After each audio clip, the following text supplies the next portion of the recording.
আজকের রেসিপি পটলের পকোড়া। এই যে একদম কুরকুরে হয়েছে। পটলের পকোড়া বানার জন্য এই যে পটল নিয়েছি, পটলগুলাকে হালকা হালকা ছুলে নিব। এই যে পটলগুলাকে এই যে দুদিকে কাটে নিয়ে আর মাঝে মাঝে দুভাগ করে কাটে নিব। এই যে মাছের দানাটা চামচে করে বার করে নিব। এমনি করে সবগুলা বার করে নিব।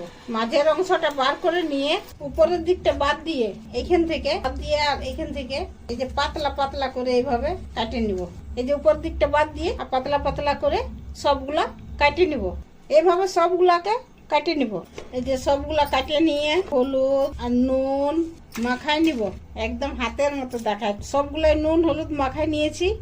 এরপরে এই যে বেসন, কুরকুরে বানার জন্য চাল গুঁড়ি 3 চামচ, এরপর পরিমাণ মতো নুন, হলুদ, কাশ্মীরি লঙ্কার গুঁড়ো, কালো জিরা 1 চামচ, সুজি, কাঁচা লঙ্কা বাটা, ছোট